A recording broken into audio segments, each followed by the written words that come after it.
Wheeling, dealing, limousine riding, jet flying, son of a gun, and I'm having a hard time holding these alligators. You're talking to the Rolex wearing, diamond ring wearing, kiss stealing, willing dealing, limo jet flying. We Rick flaring on us, flaring on us. We Rick flaring on us. You talking to the Rolex wearing, diamond ring wearing, kiss stealing, willing dealing, limo jet flying. We Rick flaring on us, flaring on us. We Rick flaring on us, flaring on us. It's apparent these girls staring. I'm Rick flaring, gold across my chest. I'm fresh to death, I'm Paul Bearing, not at all scary. One eye open like Betty Wops and find to these circles that's going in like a carry shot. Woo! I'm going in like a Mary Pop off that Mary Crop at the top flow at the Marriott. So questioning me is like questioning you. See, we the best dressed, so come and get blessed with the crew. Not one but two, different ways to slaughter your crew. Committed tat across the chest, I guess she blessed with the truth. People want to see them checks, representation of proof. Living through my elders trying to resonate to the youth. But ain't nothing to get my flash on. Longevity is heavily embedded in my melanin. Layman terms, I last long. My grind repetitive, I'm smoother than real silk. Lyrical cash cow who can't cry over spilled milk. We in here. You're talking to the Rolex wearing, diamond ring wearing, kiss stealing, willing dealing, limo jet flying. We Rick flaring on us, flaring on us. We Rick flaring on us. You talking to the Rolex wearing, diamond ring wearing, kiss stealing, willing dealing, limo jet flying. We Rick flaring on us, flaring on us. We Rick flaring on us, flaring on us. This ain't no normal situation, this preparation with greatness. Industry full of fakeness, it's really up for the taking. See, life is what happened to you, more so how you take it. Don't get stripped of your knowledge and mentally leave you naked. I like to live otherwise. I'm sorry that I'm fresh to death. I put the polo and apologize. See, Black Sun, we ain't nothing like the mother guys. Quit to socialize, we organize, then we mobilize. Off the deep end like a scuba diver. And no confusion, just keep it pushing like Uber drivers. Woo! Business fresh just like a supervisor in a Gucci visor. Can't find a smoother rhymer. You're talking to the Rolex wearing, diamond ring wearing, kiss stealing, willing dealing, limo jet flying. We Rick flaring on us, flaring on us. We Rick flaring on us. You talking to the Rolex wearing, diamond ring wearing, kiss stealing, willing dealing, limo jet flying. We Rick flaring on us, flaring on us. We Rick flaring on us, flaring on us. Yeah, DQ baby. Shout out that boy Nigga for that fire track. Hey, Black Sun, sun up. What's up, Vinny Vegas? What in Vegas? Yeah. Shout out Pharaoh's Kids, D-Phase. Yeah. Bubba C. Yeah. Rick flaring on him. Rick flaring on him. Rick flaring on him. Rick flaring, sun up, baby.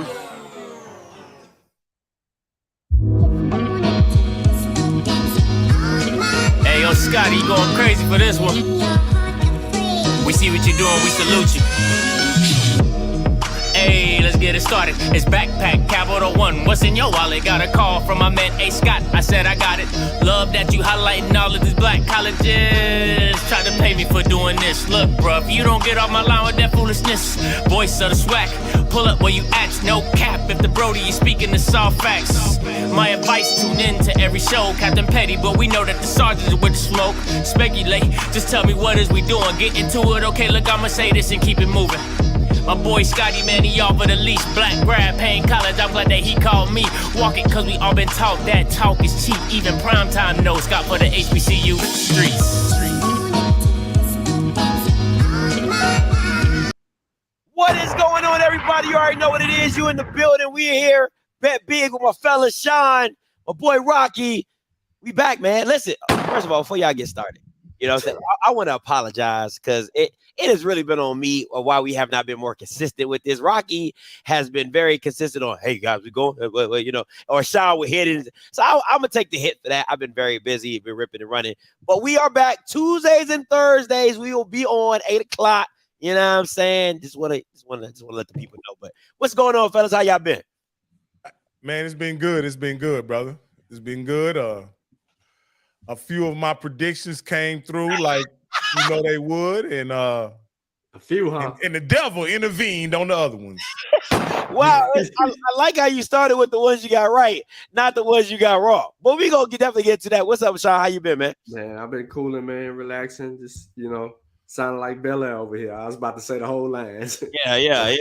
Hey, hey, when you was at Prime's house, did we go over that a couple weeks ago? So Sean been over at Prime's house at not his Jackson State house, but his Colorado house. You know what I mean? And so he been.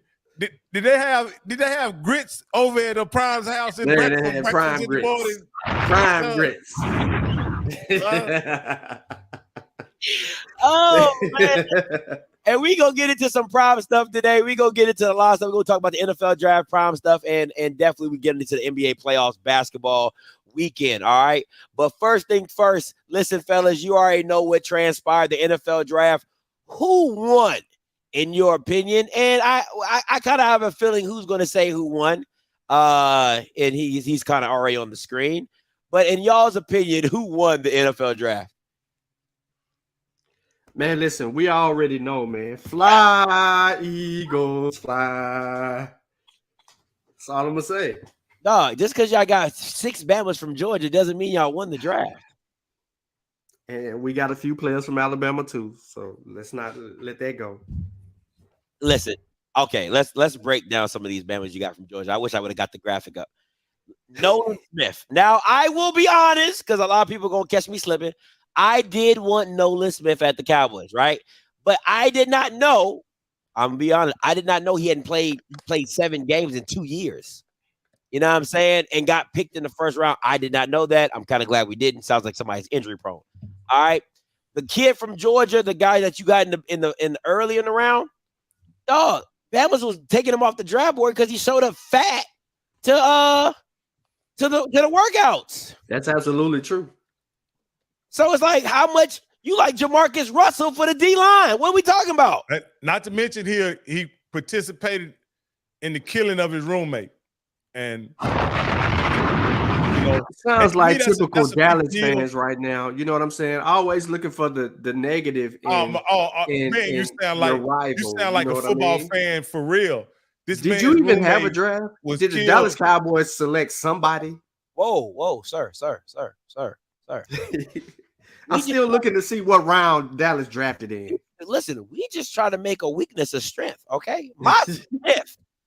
Listen, Jonathan Hankins and Mozzie Smith in that front, you already know what we bringing on the edges, okay? Stop playing. Who is that? What? You depending on rookies and Bama's over the hill. No. Fletcher Cox. No. We got vets and we got rookies. I don't know who you just named. Oh, Fletcher Cox is over the hill. Let's not play this game. Let's not play this. Graham is too. Let's not play this game. Okay. That's why we got young and faster and stronger.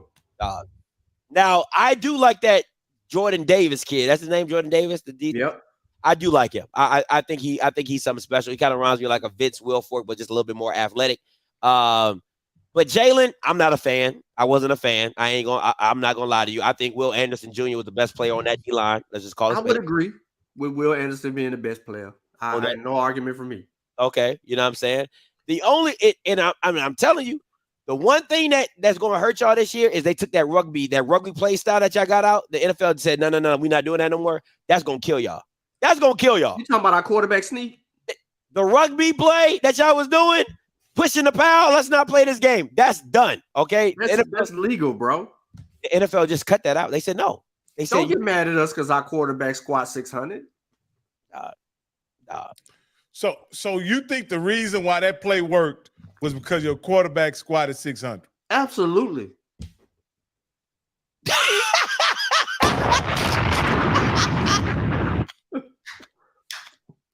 Absolutely. Don't ding my quarterback because he's strong. Outside of the Eagles, does anybody have any other opinion of who won the draft? Well, I'll say this, and I'm gonna say this for the Texans and also for the Carolina Panthers. If both of those teams got their and I'll even add the Indianapolis Colts in this. Mm-hmm. If they got their quarterbacks of the future, then they won the draft. But that's yet to be seen because we all know how hard it is for a team to find their quarterback. And I want to ask you guys along with that, how surprised were you guys that 3 black quarterbacks were chosen? And let's Now I know those, and this is something, and I'm gonna say this, and I hope nobody gets offended. For 3 years, I thought those kids were biracial, but they black on black. You know what I mean? And so Bryce Young is not biracial. I thought he was biracial. He's not biracial. Bryce, he's not. He don't got no white mama or nothing like that. No. His mama just light skinned. Oh, okay. All right. The woman who hugged him was light skinned. I don't know if that was his mama or not, but that's fair. That's fair. I'm assuming that's his mother. So my point is, how surprised were you? And why this year wasn't there the great white hope that soared up in the draft in the likes of whether it be Mitchell Trubisky or Otto? Why didn't that happen this year? Because it happens every year whenever there's a black quarterback at the top of the draft. There's a guy that soars up the draft board. I mean, we can name him. You know, Mitchell Trubisky is the one that comes to mind right off the bat. But even last year, with the Pittsburgh Steelers drafting Pickett, like he came out of nowhere, sort of, and soared up the draft board. He was the most ready quarterback and all this kind of stuff. Why didn't that happen this year, Sean and Scotty? What have they given up on that theory?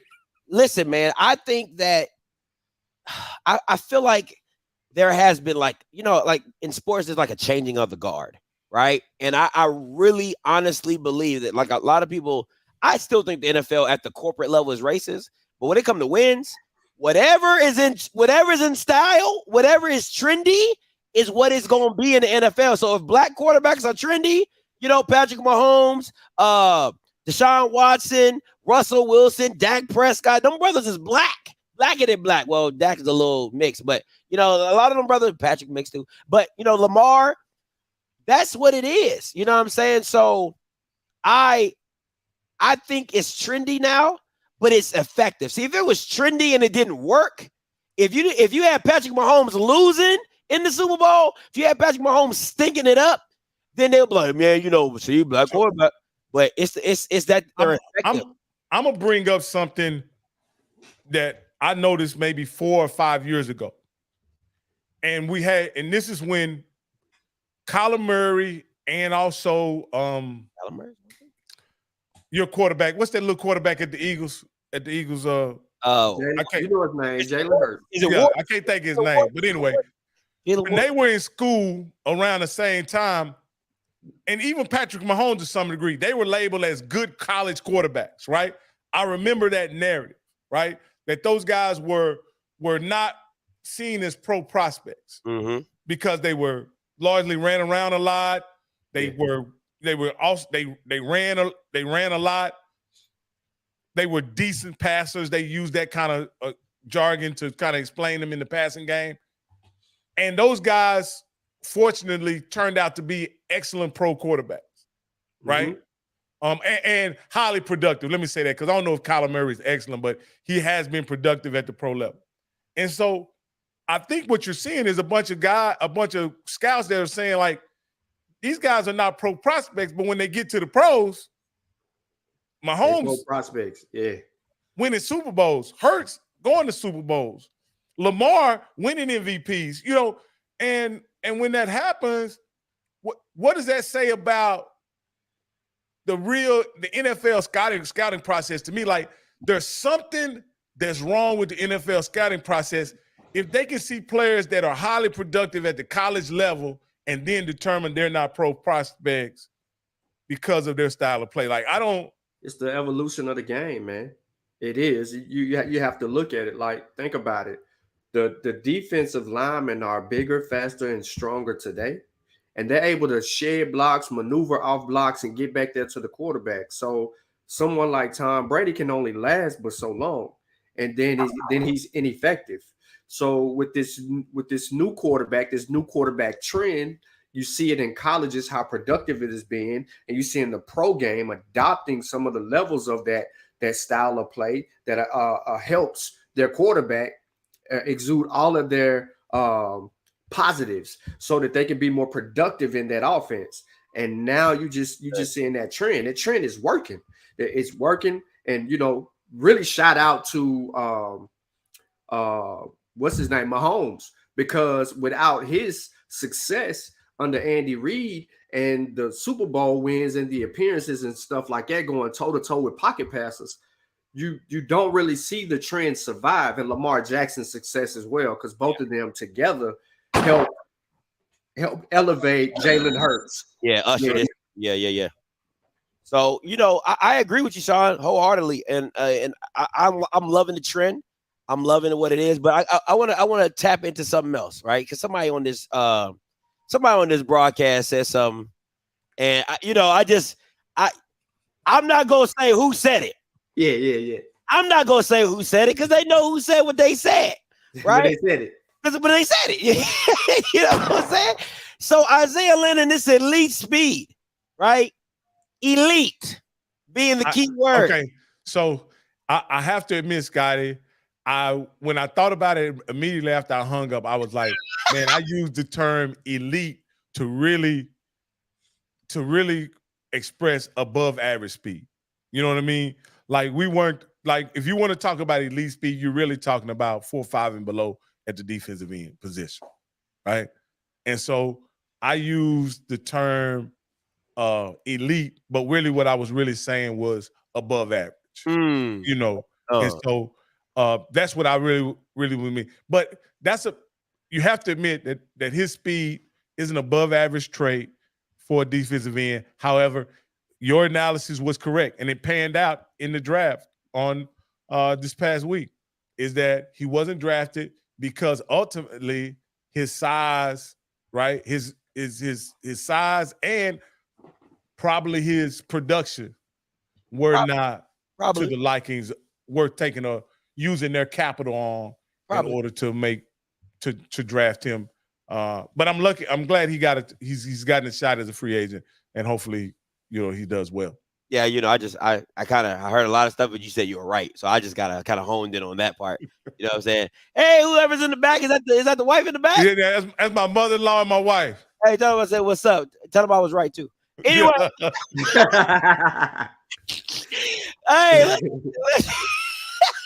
move on. Hey man, I wanna just real quick about Isaiah Land, man. Yeah. What a terrific opportunity for him to be able to we wanted to see him get drafted, but he still has an opportunity. Absolutely.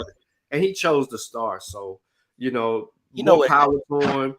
I hope all is well. He can get behind some of the veteran players up there and learn some of the nuances of the game and be able to make that roster and also have an impact. That's two Florida A&M guys that are the star. I really think, if I'm being honest, I think Marquise Bell is really going to take a step forward this year. I know that Donovan Wilson is in Rocky. Donovan Wilson at the safety position is a dog. Is a dog. Led all the safeties in percentage of not missed tackles and all type of stuff. So I think it's going to be really hard for him to get on the field. But I do think if he does get on the field, he's going to take a step forward. All right. We're going to get into some Deion Sanders comments. You know what it is. We are a HBCU base. This was a video that was played. This was a video that was done. Deion Sanders had to say about the draft. Now, he congratulated one of his former HBCU players for getting drafted, but then Deion Sanders said, "I'm ashamed that the other 31 teams couldn't find value in HBCU players." Now, Sean, I don't want this to get your invitation revoked. All right. So if you got to be very careful what you say here, I understand. You know what I'm saying? If you want to listen, them prime grits can get to you now. Okay. Well, while you sitting up there in Prime's living room, doing the podcast. Yeah, you know what I'm saying. You know. All right, I will continue. This guy, I don't dislike Deion Sanders. I grew up a Florida State fan. I grew up a Deion fan. But to me, you had an opportunity to play college football anywhere in the country. You could have gone to an HBCU school. Where'd he go? He went to Florida State. He played for Bobby Bowden. Why? Because he's looking out for himself. Then another decision, you could have stayed at the HBCU school you were coaching, but you didn't. You left. And not only did you leave, you took all the great players you were bragging about recruiting with you because you were looking out for yourself. So when NFL GMs look out for their self-interest by drafting who they think is the best player, then what are you talking about? This guy is a snake oil salesman to me, a grifter of the highest order. And now there's 25 players from Colorado in the transfer portal. Maybe that's just because they can't cut the mustard and they're not up to the Coach Sanders standard for what he's setting there in Colorado, or maybe it's because people are catching on to this. Well, it's like that scene from Eastbound and Down when Kenny Powers is on Sports Sesh and that show. And the one guy who played for a long time was like, yeah, I just don't think it's a good look taking this contract. It's more about your relationship with the fans. And Kenny Powers looks at him and goes, then why don't you play for free, dog? Like, this is so hypocritical to me. You left you did that. You went to an HBCU, talked about how you were going to change the HBCUs and put them on the map. You were there for what, 2 seasons? First good-looking girl that looked your way, you bounced and White took girl. all the players. How can you try and play both sides of this fence? Like, this is just, there's some things that you can kind of get away with. There's like nuance. You can argue. We see it in politics all the time. You can argue your way out of it. There's no nuance to this. The thing about it is, like, if you're good enough, they're going to find you. Yeah, They don't care. They don't care what you look like, right? Or where you're from. If you're a good enough player, they're going to find you. How do you guys feel about those comments? Sean, you seem like you're eager, my boy. Go ahead. The floor is yours. However you want to start it off. This is the typical backlash from a crew of people who don't understand the circumstances that are before them. So when they say things like, but you had this choice or this opportunity, or you were at the HBCU level and you could have stayed, but you did this, and you turn around and you did this, and now you got 25 people in the portal, actually 50-something people in the portal from Colorado, from a 111 team. So you have to understand what is actually transpiring. As a coach, a former coach of Jackson State University, he still has lineage and ties to the players that are in the draft, and he feels like that his guys, and I repeat, his guys were draftable guys. Now he will include other HBCUs, but he feels like some of those guys, especially with the scouts that were there and everything like that, like they should have been drafted. That's just his mere feeling. Now to give him some backlash and try to piggyback for subs and all the other stuff, the nuances in that just smells like an opportunity to be able to get some extra views for me. So I'm gonna just leave it right there. Yeah, Sean. I'm gonna step in here as I say. I think this is just white boys being white boys. You know what I mean? And what I mean by that is they're commenting about something that otherwise they really don't even care about or is of any concern of theirs.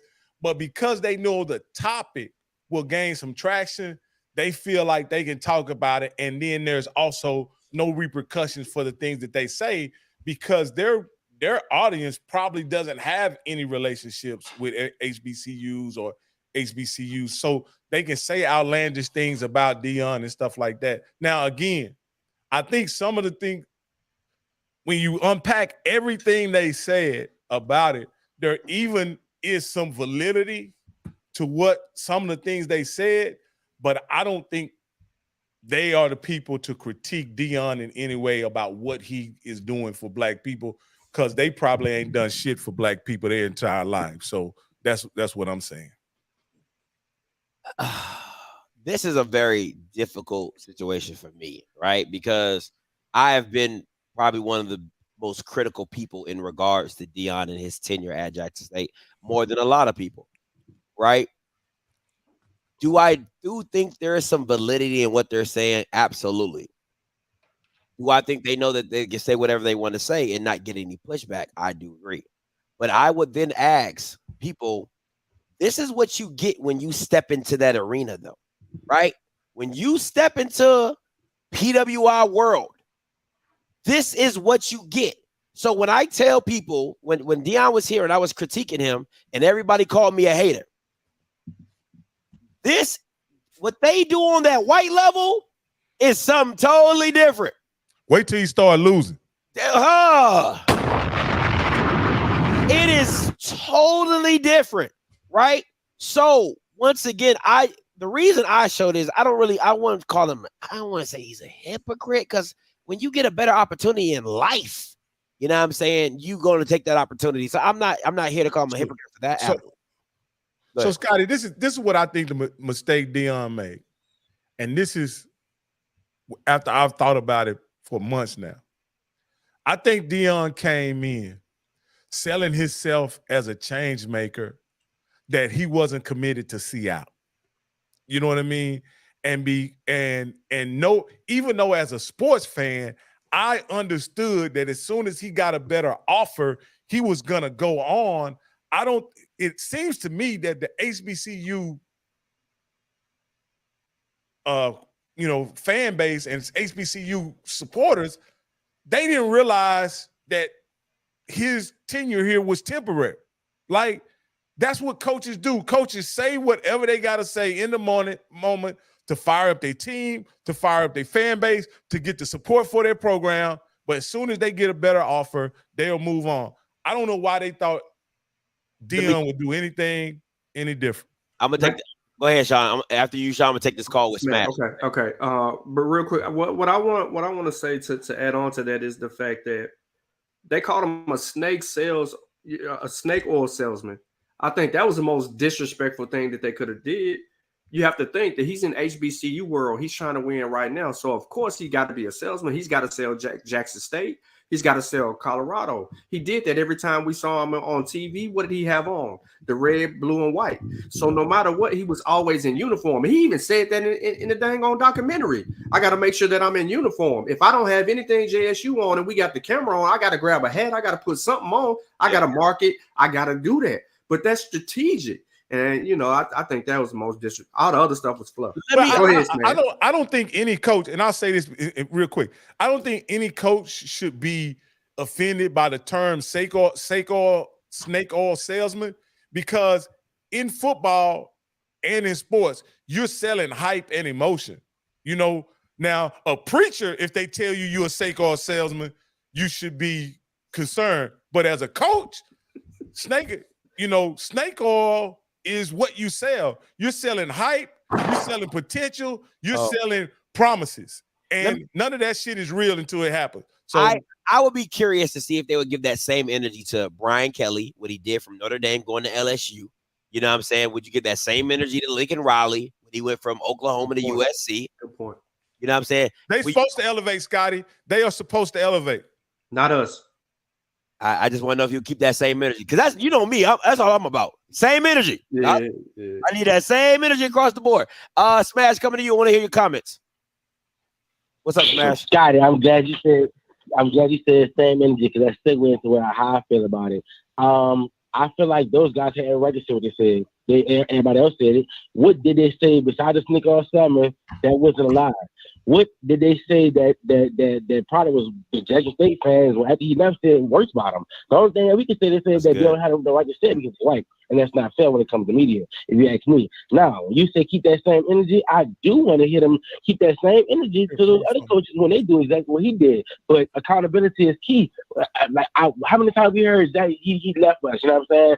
He got kids in the transporter. You wanted to make a change, but you took all the kids away from him. You know what I'm saying? Mm-hmm. Nothing they said wrong, and then they say haven't been said already. So I don't think it's fair to say that they don't have a right to say it when they just probably reiterated everything that they heard already. I'm with you on the same energy, though. You know what I'm saying? No, they wasn't right, because they said some key factors, but said to some other coaches when they do the same thing too. If we want to pull a race card, you don't feel like it's not a time to pull a race card, because they saying exactly what you said. We just probably don't like how they stand it, because a lot of stuff is factual and a lot of people feel that way about it.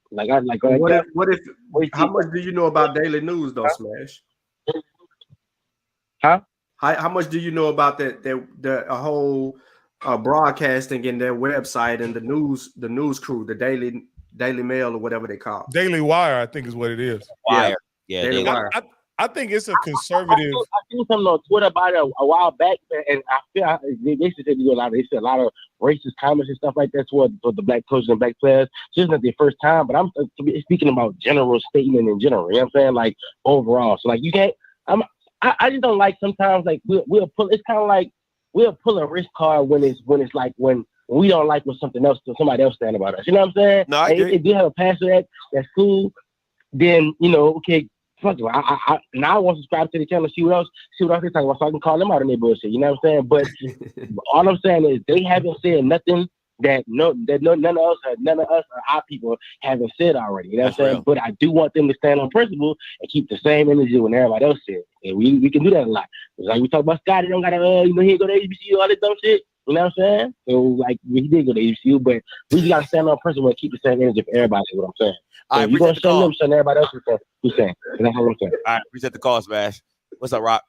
No, I was just going to respond to Bishop Campbell's comment, and I understood where you got. I tried to spin the definition of snake oil salesman, but my point in saying it is until you actually do it, it's all snake oil. It's all hope. Like Deion Sanders is selling hype and hope, and anything that anybody invests in the Colorado program at this point is not with any guarantee that that these wins or that his program is going to be successful, right? So that's what I'm saying by snake oil salesman. Like these people are having to give up real money, invest real resources into a program that may or may not produce fruit. That's all I'm saying. And you're right. I am spinning the definition somewhat, but I mean, he's out there selling hard, bro. Yeah, no, that's what he does. You know what I'm saying? Listen, he was selling JSU when they was garbage. They were garbage in the spring. And when he kept wait to the fall. Keep it now. You know what I'm saying? So come on, you know what I'm saying? So let's not play like he wasn't selling snake oil back in the fall. I mean back in the spring when they was getting drugged. You know what I'm saying? People still had to believe, right? I believe, right? Okay, you gotta believe in something. So, you know what I'm saying? How you from Louisiana don't know what snake oil is? You know about voodoo, Valjo, and you don't know about no snake oil? Come on, man. Come on, man. What we talking about? That Bama is from the mecca of I gotta post you to make your hair grow. Snake oil is fake, but voodoo is real though, bro. So just so you know. Man, anyway, all right, let's get into this NBA playoff big money matchups. Hey, first up, listen, that Bama Jimmy Butler different, okay? Stop playing with him. He's not to be played with. He goes and knocks off the number 1 seed, right? Well, we can get into that a little bit more after overall. Jimmy comes back. They get game 1. You know what I'm saying? Game 2, they're help me with this minus, right? So the Knicks are favored. Absolutely. Okay. I just want to make sure I said that right because I don't be reading this stuff. Right? I'm still learning, right? So the Knicks are favored in game 2, -7, right? I didn't get the total. I apologize, but guys, who are you leaning towards in this series, and who are you leaning towards for game 2? I'm for game 2. I'm going with the Knicks all the way. Jimmy Butler's been ruled out, so I think the Knicks. Yeah. Jimmy Butler's been ruled out. With what? Ankle. He hurt his ankle at the end of the game. I think what ultimately got rolled up on is that he has a turned ankle. They've already stolen home court, and he's going to take some rest and be ready to go full strength at home. That's really what I think. Oh, snap. If that Bama don't come, they done lost everybody else. Jesus Christ. Victor Oladipo got to do something now. Anyway, oh, my God. What you got, Sean? Jesus Christ. His leg is in 2 pieces, too, so he can't help you either. Sure can. So I think that this is a game. This is a game for the Knicks. It's a must-win game for the Knicks, but I don't think they have the pedigree to win. I think that Spoelstra will outcoach. That's good. You know what I mean? And I think that championship pedigree and being in a dogfight And defensively, as you can see what the score is currently, that's what you want from Miami. I mean, they are winning this game under those circumstances because the Knicks are far better than the Heat are without their best player. Or are they? You know what I'm saying? Like, what's going on right now? So here's my assessment of it. And y'all you touched on it too, right? This matchup is not only a matchup that's happened several times, but I think the same matchup happened a number of times when LeBron played with the coaching matchup is what I'm talking about. And I don't see where Thibodeau has been able to elevate his team. It's time at over the hump. Chicago. Yeah, it's time at Chicago. Gotcha. Yeah, and so even when he had top-notch players, Jimmy Butler, Derrick Rose, all them guys, he couldn't get those guys over the hump against a really, really solid, Miami team or even Cleveland team for that matter. So this is what I'm saying, guys.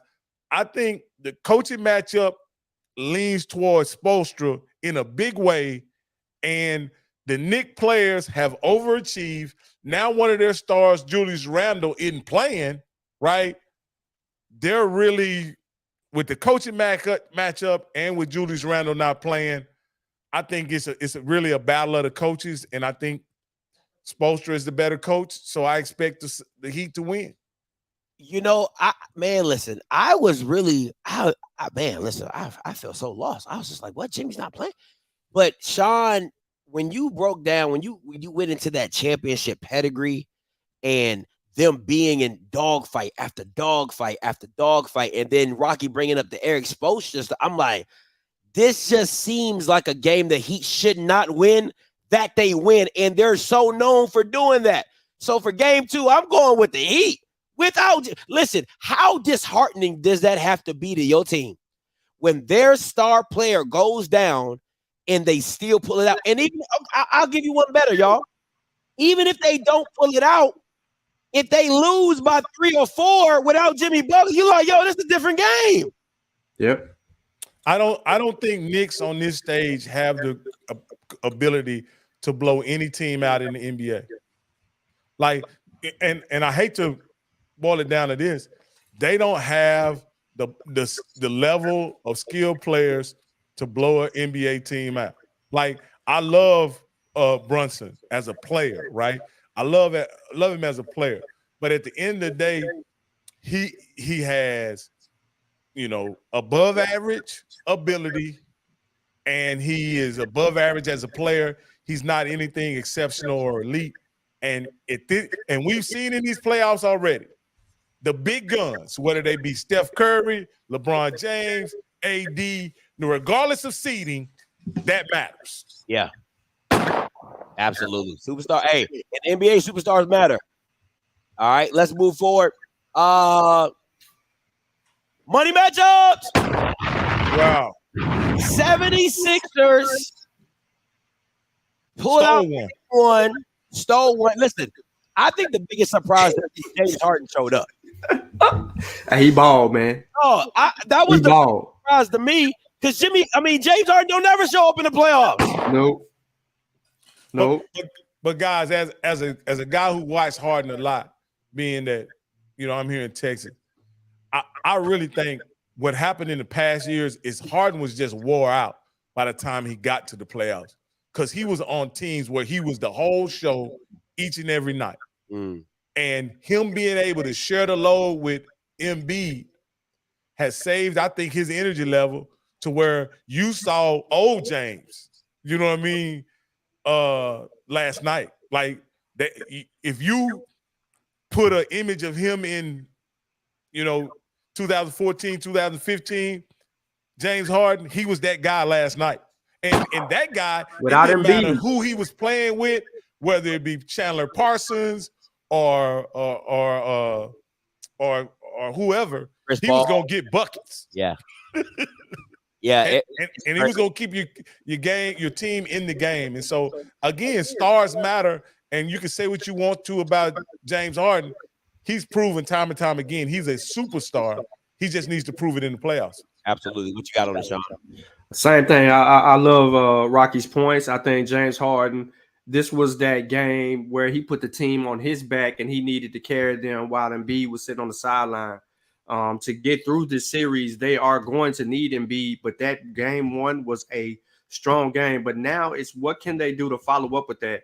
Will Boston be able to make some adjustments? Were they just playing too good during the season and now have taken a step back? We still have questions on the table regarding the two teams. Okay, is Philly really ready for Boston this time around, or is this going to go 7 games? I'm saying everything counts. So as long as you got the 1-game lead, you got to continue to keep that momentum.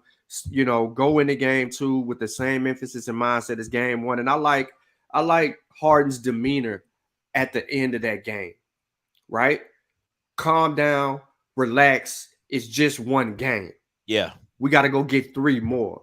So that lets me know that my one of my star players is locked in to the series and is about that business this time around, because this is a legacy statement for James Harden in this series, because if he loses right here, I mean, what has he really done in the NBA playoffs? That is real. So I look at it like this here too, Sean. I go back to the coaching matchup.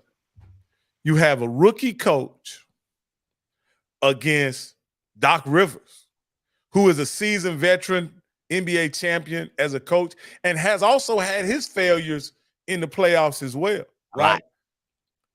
But if you just take the coaching matchup in and of itself, right, you got to take Doc Rivers, because this guy, what I thought was an indictment on him as a coach is when he dropped 2 games to Atlanta, right? One is which was an elimination game, and he dropped it at home. And so, again, I think the coaching matchup favors Philly, though the talent matchup definitely should be in the Celtics. But I can't really explain how they lost that game last night, other than it was a huge letdown and they got beat by James Harden. I can't really explain it. I want to, because this show is called Bet Big. Me and Mike, you better take Philly with 9 points.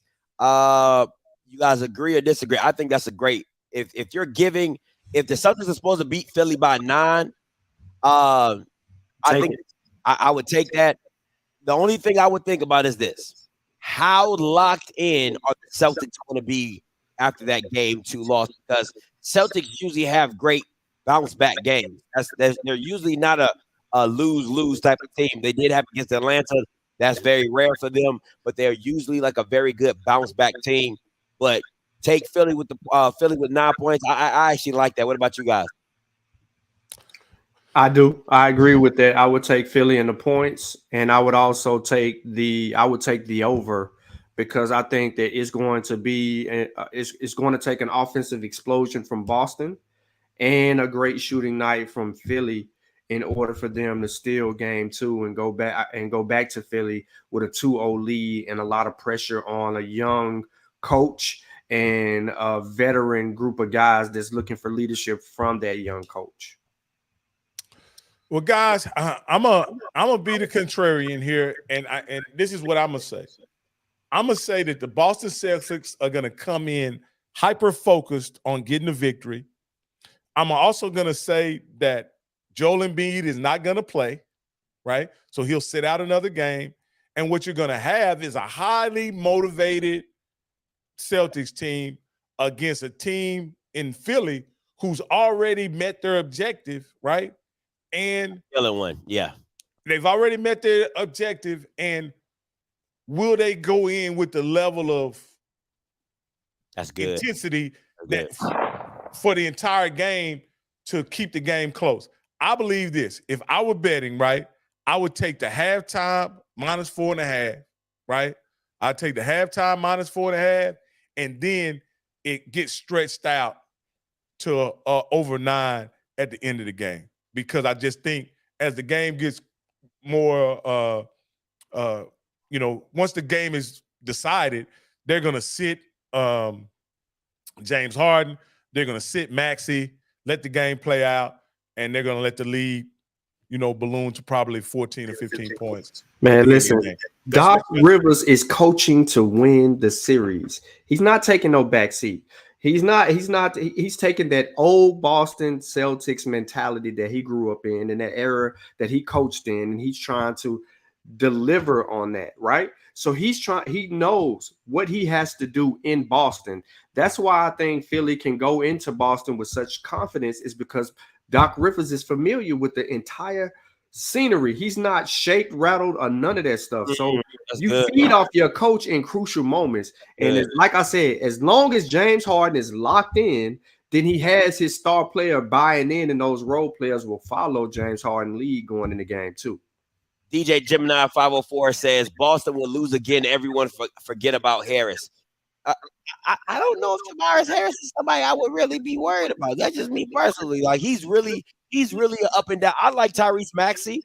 I think he's been playing really well on the side of James Harden, but we shall see. We shall see. But I'll take the over. I just think that listen, I'm not taking -9. I ain't doing none of that. I'll take the over. That's just what I would. If I specifically on, they're going to be more than 215. I think that's a safe bet as well. But I also would take Philly +6 in the first half. Like you're getting 6 points in the first half against the Celtics, and I think that Philly will keep it close in the first half. I do believe that. I like it. All right, so those are your bets. Now, mind you, anything we say on here is for entertainment purposes only. Okay, and if you have a gambling problem, go get help. Call that Gambling Anonymous line, man. So I want to offer another tip, right? Because y'all know that I like wagering, right? And you may be in a state where betting is legal, right? So I want to ask you guys a couple questions about this game too, that related to player props, right? And player props are related to how many points you think a player will score over and under, right? These are things that maybe in your state you can make money doing. So that's why I bring this up. So, guys, James Harden's is over-under is 23.5 for this game. What do you guys think for that? Think about that. Over. He has to. Yeah, he's got to be on fire. Taking the over. I'm taking the over on James.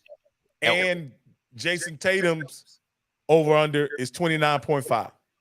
Under. What do you think, Scotty? I think he goes off in game 3, but game 2, I don't see it. I think they're going to take the Brown. I think Brown is going to have more of an emphasis in trying to do some things, but I'm not going. So would you take Jaylen Brown 24.5? I'm over. Yeah, over on that one. Listen, I think they both could go for 30. I realistically think they both could go for 30 in the game too. I would take the under on Tatum and over on Brown. Brown. And the last player we're going to talk about is Tyrese Maxey, 23.5. Oh, under. Okay. I just wanted to add that to the pick. We need to make sure we remember those. I need to get some pen and paper because I want to come back on here on Thursday and be like, okay. All right, yeah. So I'm after the show. I'm gonna rewatch this and I'm gonna write it down. And, okay, gotcha. Yeah. All right, too easy. Let's go for the next money matchup. Well, listen, ain't nothing better than seeing KD suck, boy. 10-27. Listen. Okay. Let's talk about this. First of all, let me just say this: the Suns are done, and there's 3 things you can guarantee in life: death, taxes, and CP3 getting hurt in the playoff series. You can on all 3 of those, okay? And they say all 3 of them, okay? Listen, man, there is something wrong with this boy Jokic. It looks sloppy. It looks so slow. But he be dogging Bama's. I don't get it. You got an echo now, Scott. Is that? Nah, I don't have it here. It's Mr. No Headset. In a fancy living room, he ain't got no headset. But what's up? No, I don't hear echo. Because it's coming from you. Really?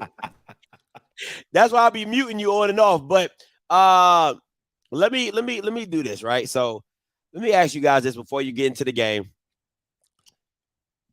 What does this loss say to KD? Because think about all the teams he has jumped from since he's left the Warriors, right? He jumped from OKC to the Warriors. We knew they carried him to a championship. He closed it, but they carried him. He jumps to Brooklyn. He can't get it done. He jumps to the Suns. It's looking like he can't get it done. What does this look like for KD? Sean, I'm going to let you go first. Man, it's terrible. It doesn't look too good for KD. I don't know if it's the fade that he got before the playoffs began. Something is just not right. He's older. He's injury prone. He can't will a team like he could before, where he can go and get 40 or 50 points if necessary. I don't think that he has the energy to be able to do what he once could do because he doesn't train as hard. I think he does the bare minimum on his body. He doesn't take care of himself like other athletes that are trying to get longevity out of it, and it's starting to show, man. It's just a poor His body is the bare minimum.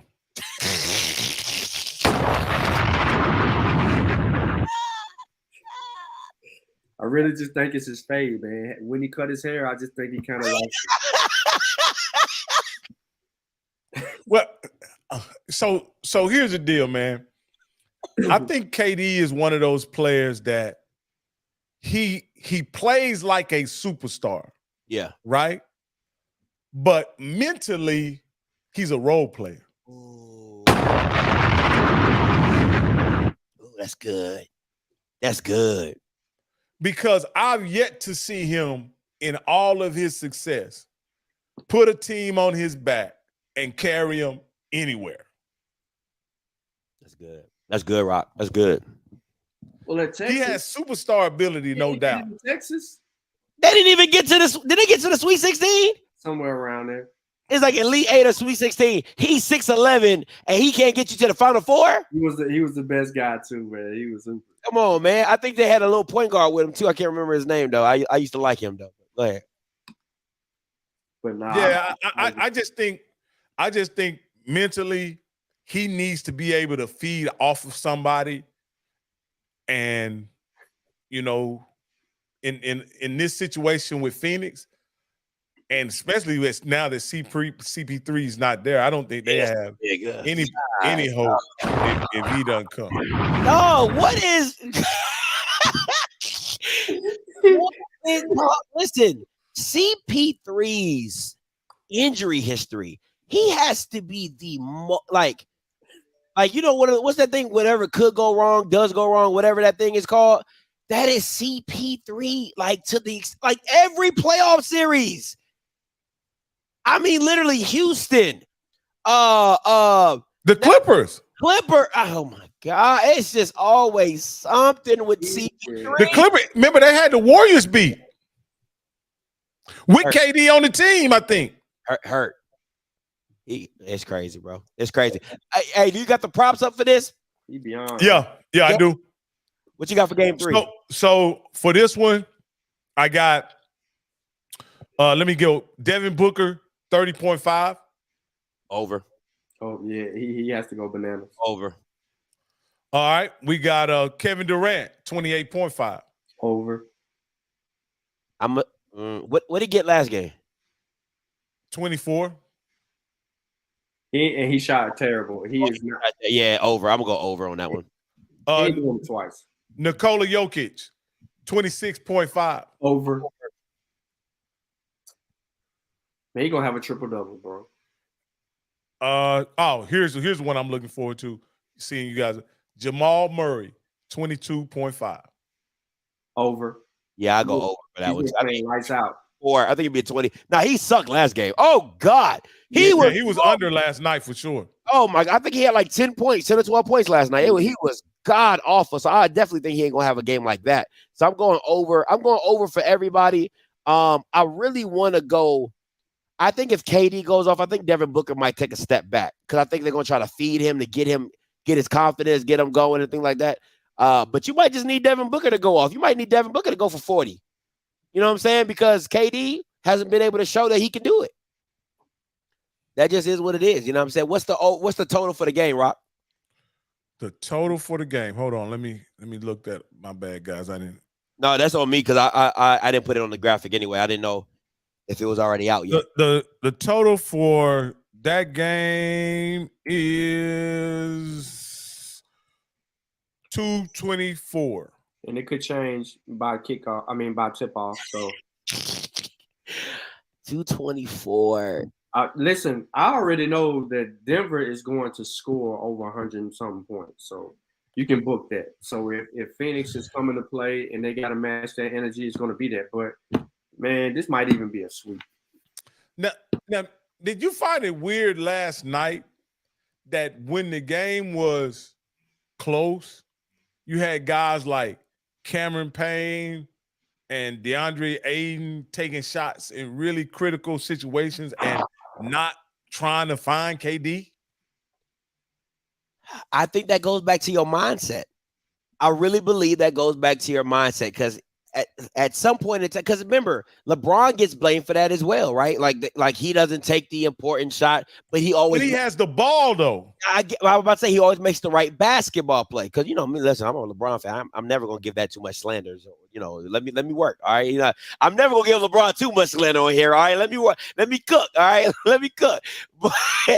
But I think with KD, I just think that he was off. He just was like, yo, my teammate's going to get it or whatever. Now, my biggest issue is DeAndre Ayton thinking that he can guard. Who thought that DeAndre Ayton can guard Jokic one-on-one?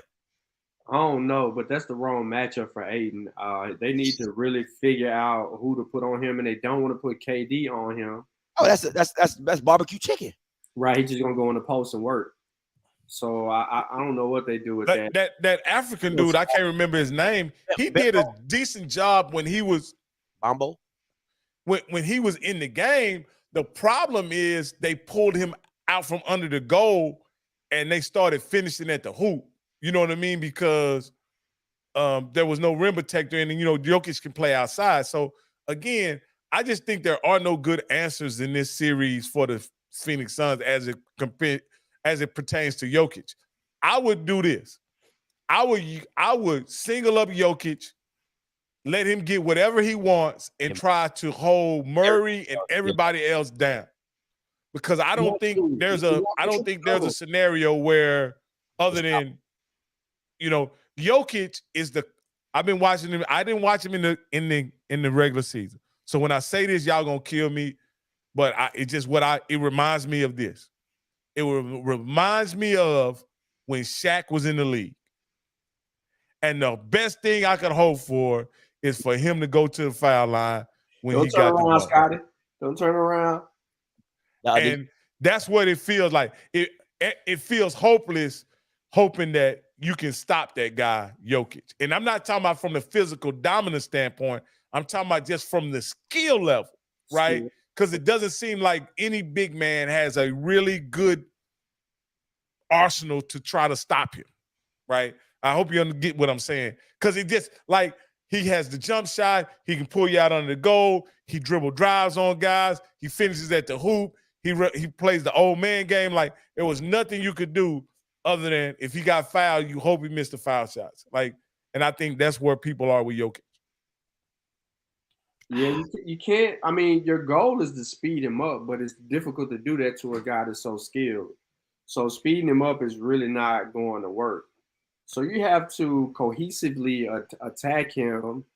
You got to make him either give the ball up and live with that one person shooting, and they don't make him guard anybody on defense. Like they run a zone, and so he doesn't even have to guard anybody on defense. No, I think you can't even put him in pick and roll or anything like that because they're in a zone. the worst thing about Jokic that bothers me is he reminds me of like a big brother playing basketball. Like he just tips the ball, like the way he rebounds. Like he doesn't rebound and be like, he be like, you're too short. I can't stand seeing that. I don't know what it is about that. I'd be like, yo, you're a professional. You're in the NBA doing like this. You can't get it. You can't get it. Hey, when he rebounds, when he gets offensive rebounds, it'd be like 3 of them in a row. Oh, I got it. I got it back. I'll be like, dog, box somebody out. What are we doing? I don't know, man. It's irritating watching it. It's irritating, but I get what you're saying about his skill set wise. He's just like he's Dirk Nowitzki to another level. Like you know what I'm saying? Like I would have seen if you. He's Dirk that will play inside. Yeah, he's a better Dirk than Winston. Yeah, absolutely. That's the perfect comp for him. He's just a better because he's a better passer. He's a like you could get too physical with Dirk and make Dirk shy away from the paint. Like this dude, if you get physical with him, he starts doing illegal shit. You know what I mean? Like I've seen people try to get physical with Jokic, and he'll just start throwing straight. He elbow. Watch him. He'll use just a plain stiff arm sometimes just to get a guy off of him. Like, and for whatever reason, I'm not saying he's getting favorite calls, but because a lot of that stuff down there doesn't get called by anybody. But like I say, man, it's one of those deals where I feel like, you know, when I used to watch Shaq and I was rooting against Kobe and I was rooting for Allen. You know, I don't know if y'all remember, this is a long time ago, but Allen Iverson went to the finals against Shaq and Kobe one year. Oh, yeah. I was so rooting for AI. No, I don't remember that at all. I don't remember him stepping over everybody and winning one game. That was epic.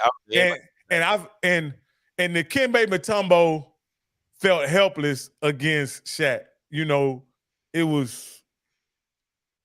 Yeah, it was awful. Shaq was two Dikembes. A lot of strength, man. So, you're right.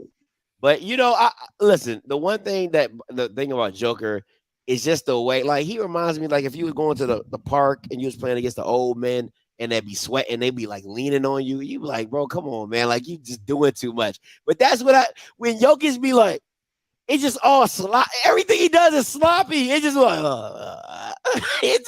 none of it is in a hurry. No, it's so sloppy. It's just like, yeah. Let me ask you this last question. Do you think you could run Jokic out of the game? No, because go ahead, Sean. You got it. I don't think that you can run him out of the game because the way that Denver will switch up, Denver will slow the game down and keep him involved in it. So it's like if he's the last one down the court, it's not really a big deal because he's a liability on the defensive end unless it's a good matchup for him. So speeding it up, I think that it harms Phoenix. They don't have a bench. That's the real problem.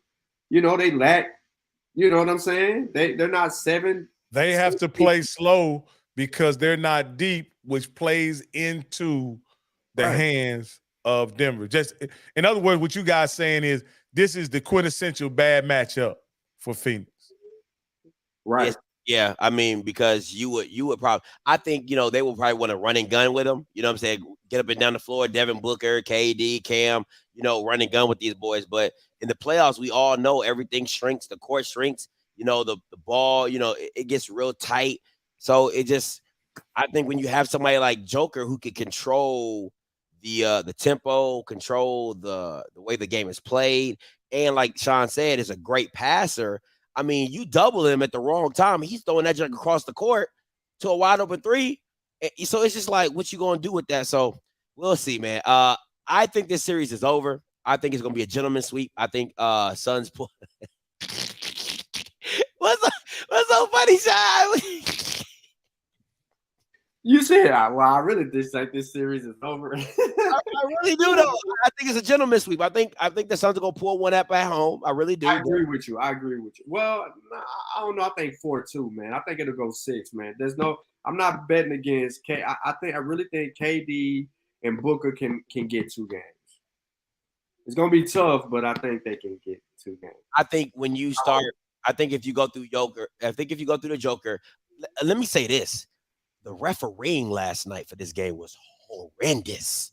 It was horrendous. So if you get to where people are getting it, because everybody in the Suns was in foul trouble. Everybody. I mean, it was 4-5. Look, everywhere is a 4-5. So depending on how it goes, it can definitely get ugly. All right. Last one. The matchup of all money matchups. All right. The matchup. Steph, LeBron in LA, well, in the Bay, in Cali. Who? First of all, let me just say this. Now, I'm not going to point any elbows, but somebody said that the Kings was going to be in this position. Somebody said that the youth was going to get them. But me and Sean said championship experience. Now, hey, process of elimination, you know who picked the wrong team. But Rocky, why are the Kings not here? Well, again, I think what boiled down this game when De'Aaron Fox hurt his index finger, the tip of his index finger, that affected his ability to reach in and hinder Steph. And Steph ultimately, went wild in Game 7. And you saying his finger prevented him from playing defense? His moving his feet? Is that what you saying? I'm saying the devil got in his finger. Wow. And so at the end of the day, I think you guys were right. After I analyzed this, you guys were right. The experience. You do what happened to the experience got the best of them. I just want to say this: you do a lot of analyzing after you lose. Oh yeah, Scotty. After I'm not afraid to admit that I'm wrong, and I do it from time to time. Y'all didn't hear that, did y'all? I did. Lies. I heard it. Oh man, what you got, Sean? Well, the bettors, they are expecting the Lakers to win this series in 6. Woo! The series will go 6 games in favor of the Lakers. The spread, is about a 1.5 favoring the Lakers. So there's a lot of things that are riding on it in this particular series. Now, can the Lakers actually do it is one thing. Can they continue to get the contributions and play as a team and find that spark that they need from the others to be able to will themselves? Because Clay and Curry are going for the juggler. When they see LeBron, they look for every reason to make sure that they disappoint him and send him home, no matter what it is. And I think this is also a legacy game for LeBron because it hadn't gone too well for him against Steph and Clay. Okay, let me throw these questions out at you guys. Let me finish. All right. So one question: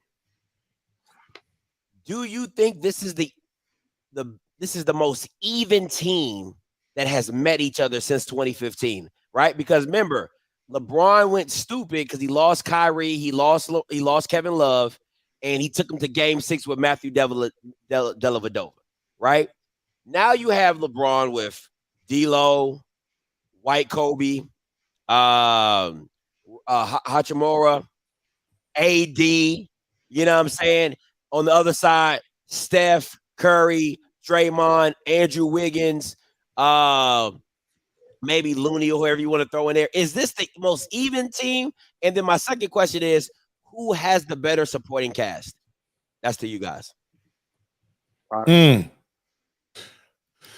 Well, I think, to answer your last question first, I think the better supporting cast on paper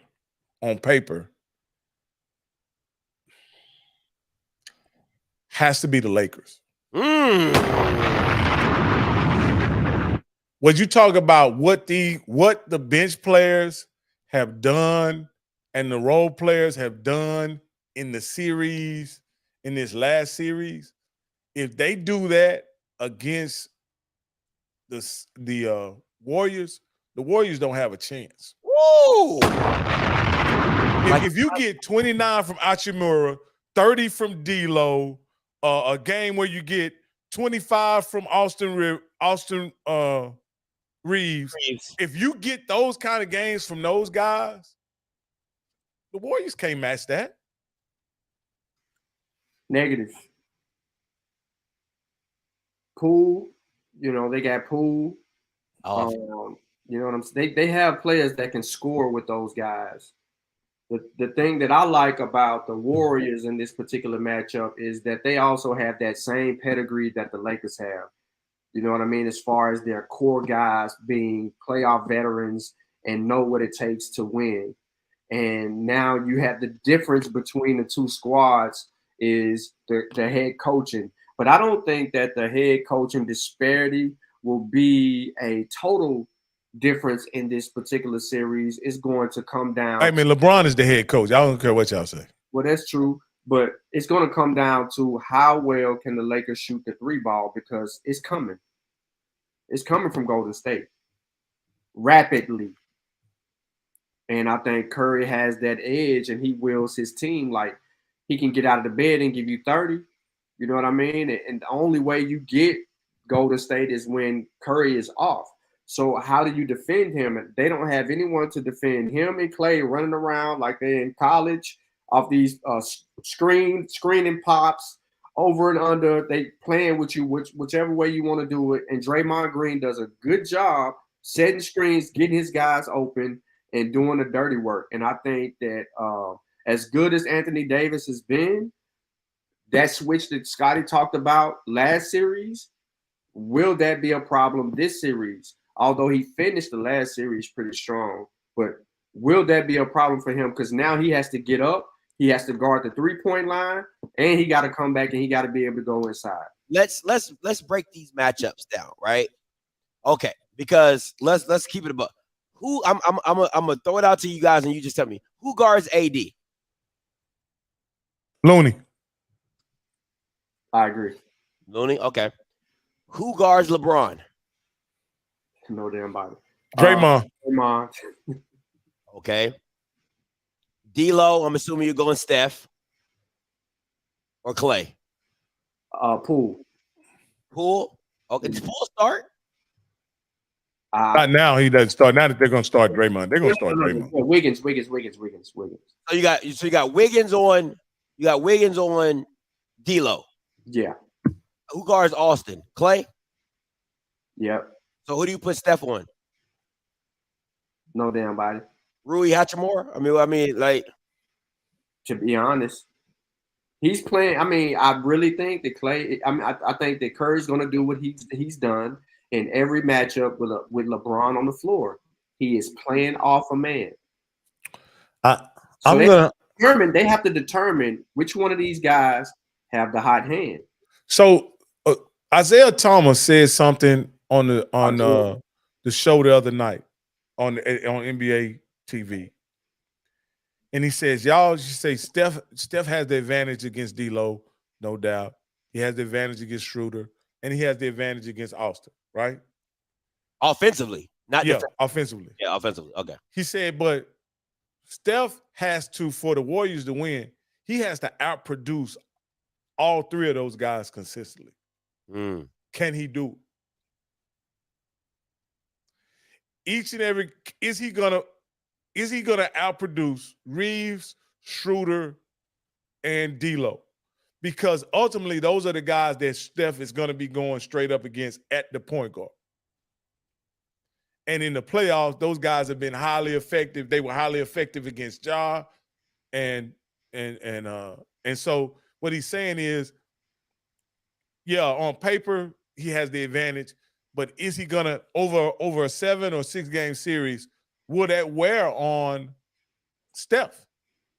Him having to put out the energy of that 3 players can share on him. So What do you guys think about that analysis? I thought that was very interesting. Steph Wild, yeah, if that's the challenge for him to get 40 points a night, he's going to shoot it enough to try to get 40 or 50 points, whatever he needs to do.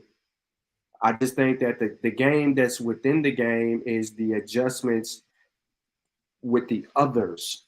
Can the Lakers others continue to play at a level that they can sustain success and be able to help will the team to win? Because we know LeBron's going to get opportunities. We know AD's going to get opportunities, but the others, will you stroke the three the way you've been stroking the three?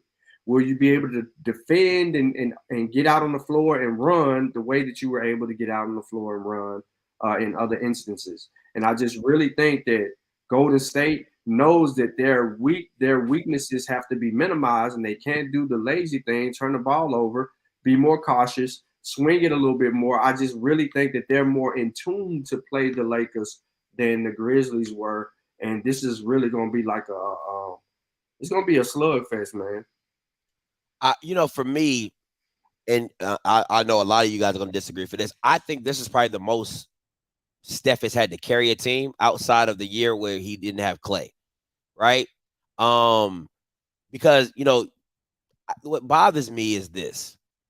Like, Steph doing what he did with the 50 points, I look at it like, okay, LeBron's been there, done that. Like the way people was like hyping that thing up, I'm like, when you're the guy, you gotta go be the guy. And to me, I don't see enough times of Steph Curry having to go be the guy, right? And I know that might sound bad, but he's always had the ability to just play Batman or Robin depending on the night, right? Clay got it going, or I got it going, or Poole got it going, or Draymond got it going. It's been a lot of Draymond never got it going, but I'm just saying, like, just the fluidity of him fitting into that team.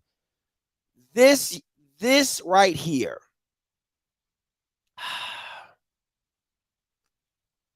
I think LeBron is on a different mindset. I think playing this team enough times, seeing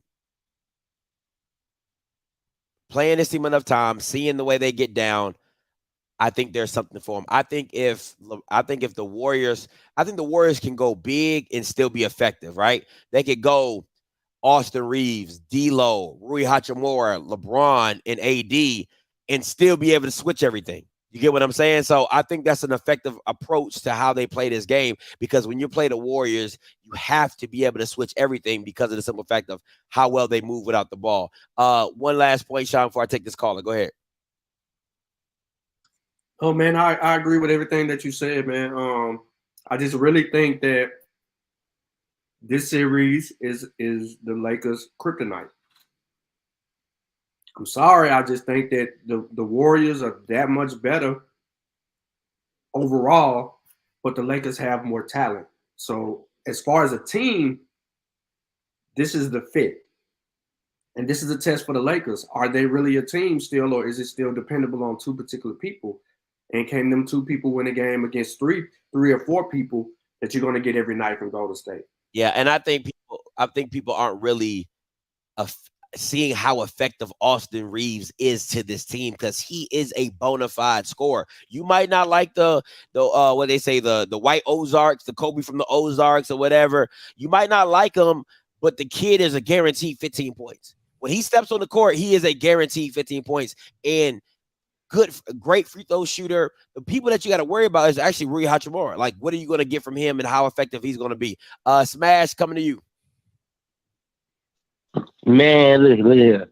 I want to look at it from this standpoint.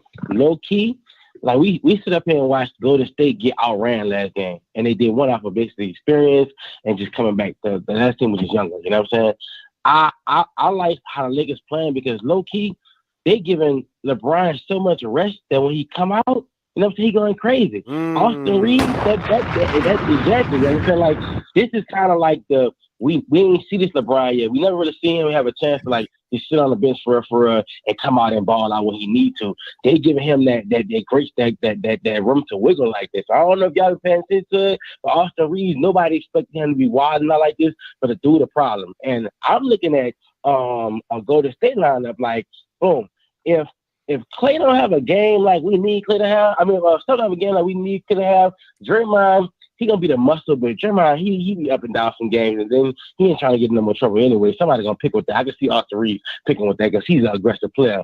Jordan Poole got to step up a lot. He have to. If not, it's over with. Because if the Lakers can win when LeBron not on the floor as much, you can't say the same thing about Golden State. I don't care whenever because Steph got to take a break sometimes. That's You know what good. I'm saying? So that's where I'm looking at it. These two great teams. One have more experience than the other for end up in the playoff. But once you got this a determined LeBron and he get the rest, they gotta have and Steph gotta have a great game every night for them to win. You know, I'm calling this. It wouldn't be surprised me if they go a quick 4 on Golden State. Golden State might take one at home, but if the Lakers get one, they Golden State is over with. I'm calling it just like that. Nice, man. Good. Oh, Y'all forget that the Golden State home record is really, really good. and the away record is really, really bad. They home. Oh, you just need one. They ain't getting one. No, the Kings got one. Don't miss me with that. The Kings got one in an elimination game.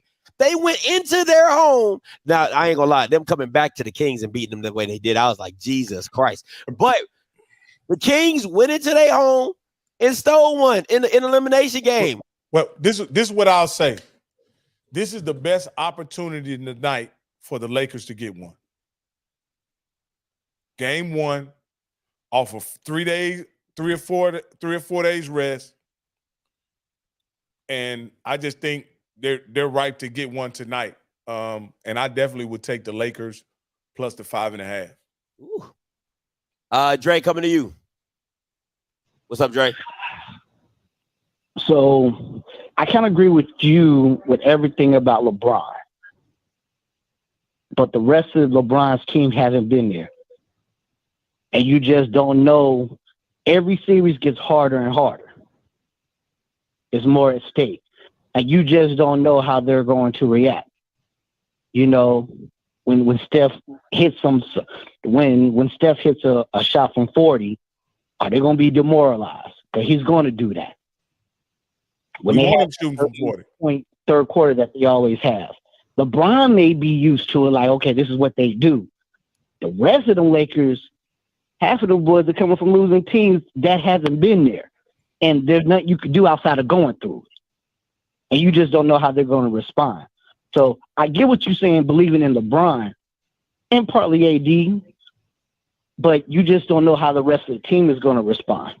And Klay had a bad game. He had a bad series. You don't expect Klay to have another bad series, do you?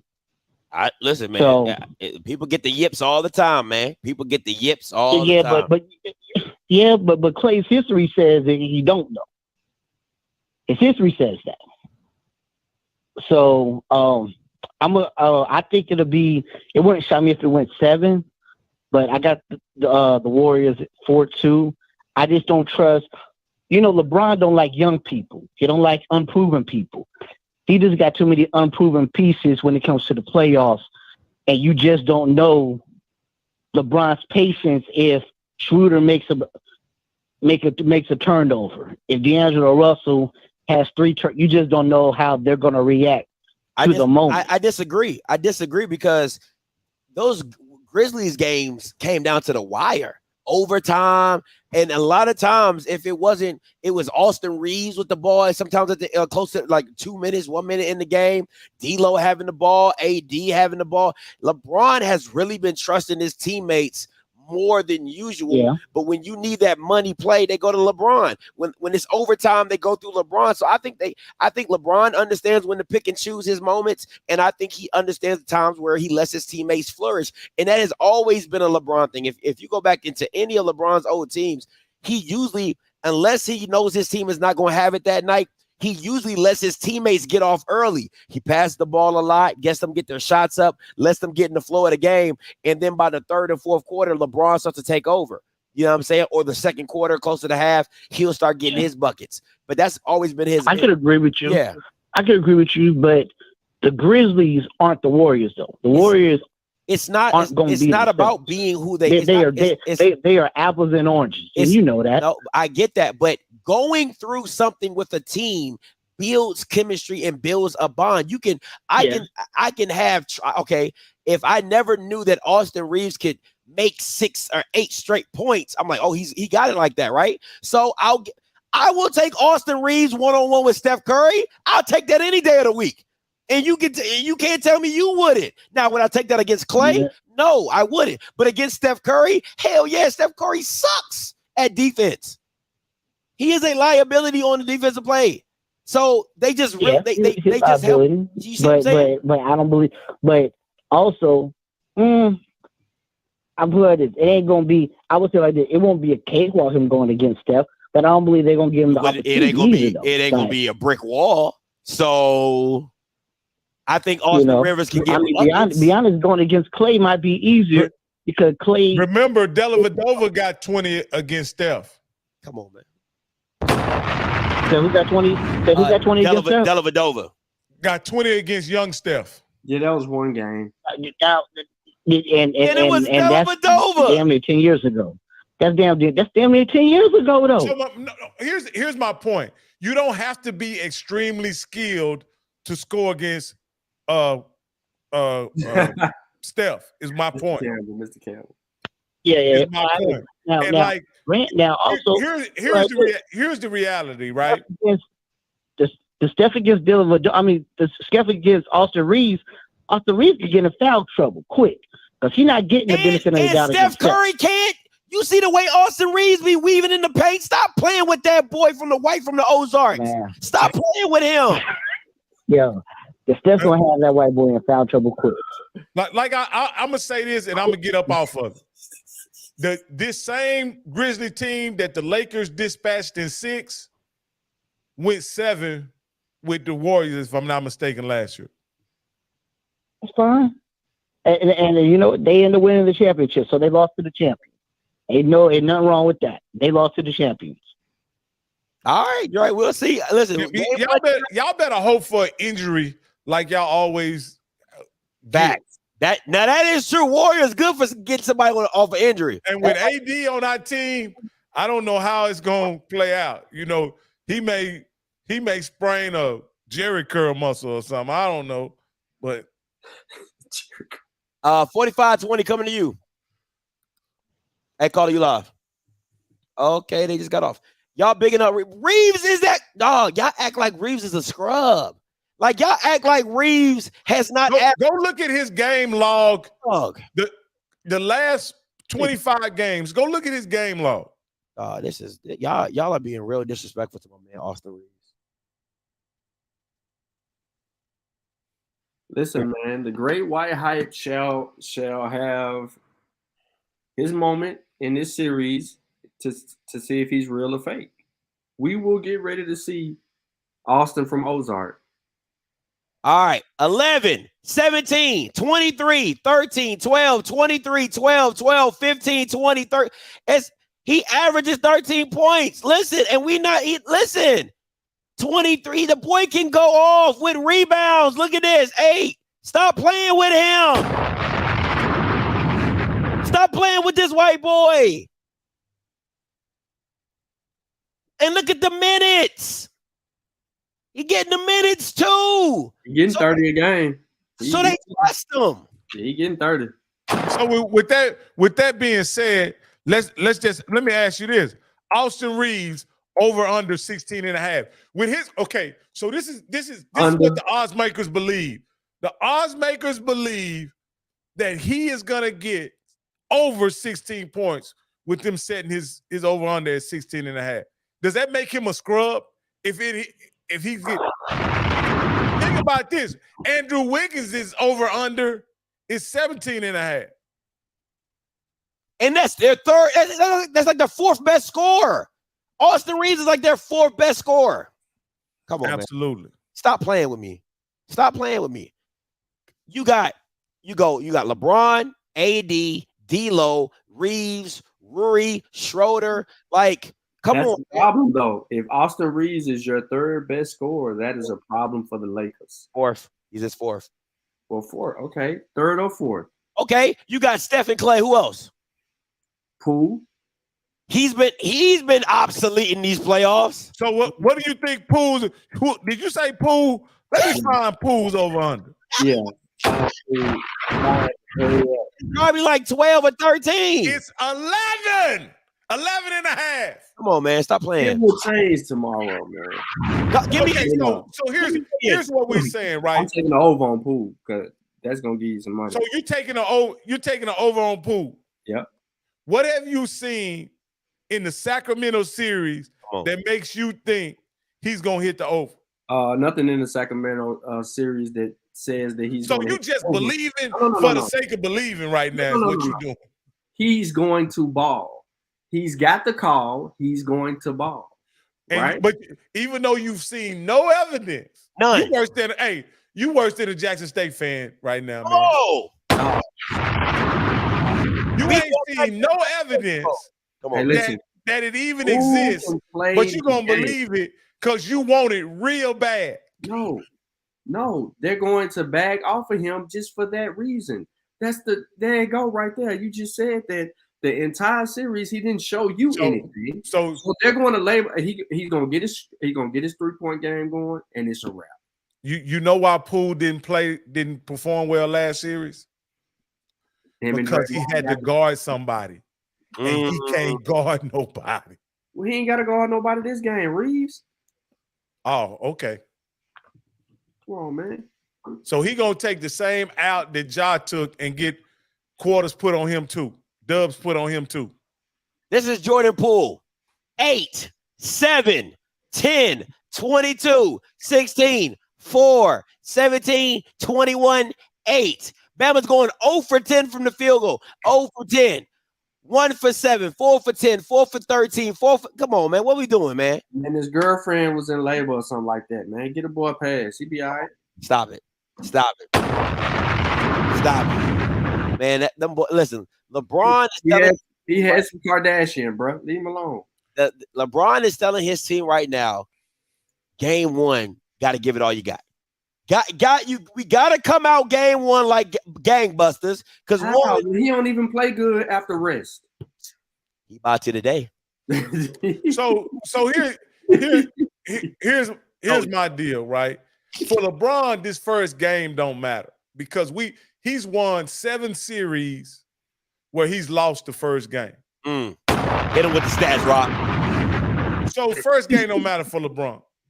What we do know is if the Golden State loses this first game, they're in trouble. Talk to him, Golden State.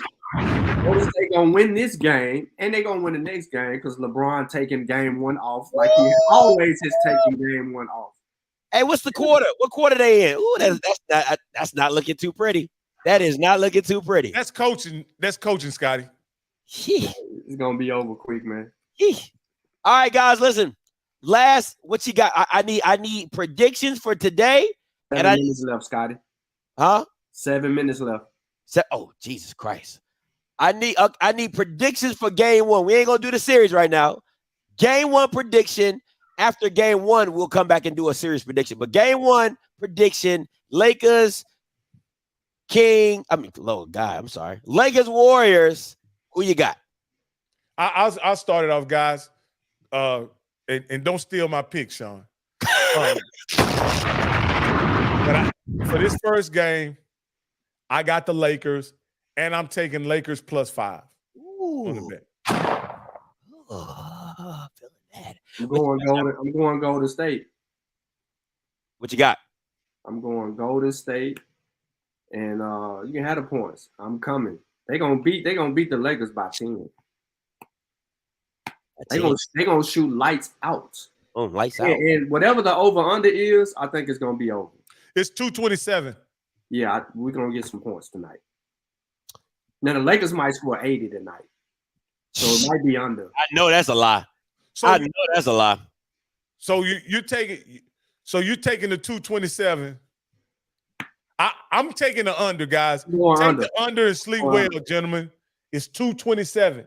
I'm going under because AD ain't gonna have number like 5 fouls and 10 points.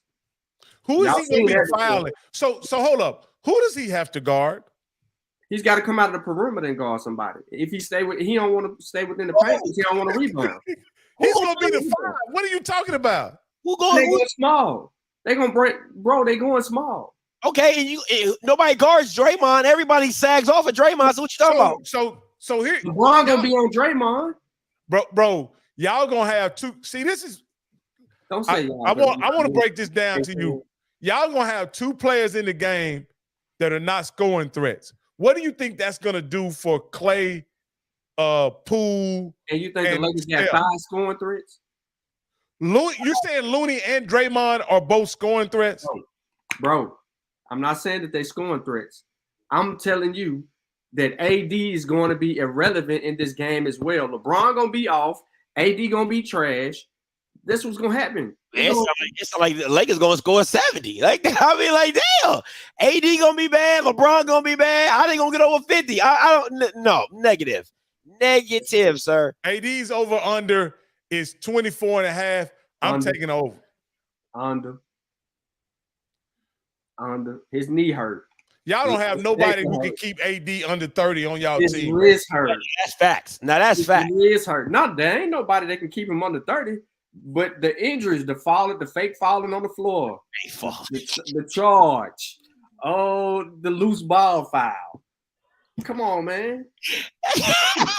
Y'all know what I'm talking about. I'm sitting here act like y'all don't know. I'm like I'm making it up. Oh, he do be getting hurt. All right, listen. I'm taking the Lakers. I think it's under the over. I think it's under the total. Probably like 109, 100, something like that. But I got the Lakers. I got the Lakers winning. I don't know what the points and all that type of stuff. Boo, boo, boo. I don't care. I got the Lakers winning, and I got it under the total of 220. That's what I got. And I got AD going for. What was the over under for AD? 24.5. I think he gets 27. So I'm gonna go with the over. What's LeBron's? LeBron's is 26.5. I got LeBron. I got LeBron going under. I got LeBron at 24-25. Me too. Yeah, but I got him with a. Hey, the Lakers win to me.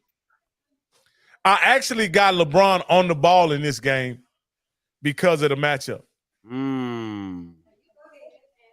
Yeah, he might do a lot of driving. He might do a lot of driving against Draymond, get him in foul trouble. Don't sound like a Lakers win to me. Sound like a Lakers win. LeBron's been winning without. LeBron's been averaging like 20 last series, and he's still been winning. 20, 23, 24. Like, you know, about 50 shots. Nah. You ain't been watching the Lakers, man. You ain't been watching the Lakers. All right, guys, listen, we're gonna get up out of here. We're gonna let y'all go tune into this game. Finish the heat, finish the and get right to it. It's gonna be a classic, man. I'm gonna be up late tonight, folding clothes and doing laundry and watching the game. All right, we'll catch y'all Thursday, 8 o'clock. All right, Thursday, 8 o'clock. Come back here. Okay, be back here. All right, to see who wins and who loses, man. Listen, until next time, you know what we gonna do. We gonna holler. God bless.